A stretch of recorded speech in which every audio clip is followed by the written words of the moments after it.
Baxmayaraq ki, hal-hazırda sıxıntıdasan, baxmayaraq ki, istədiklərin hamısı əlində deyil, istədiyin hər şeyə malik deyilsən, amma arxayın ol, bu oyun sənin xeyrinə bitəcək.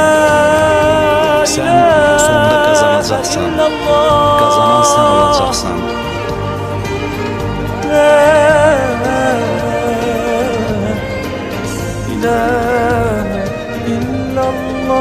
Allah'ım, sana çok dualar eden dilleri boş çevirme.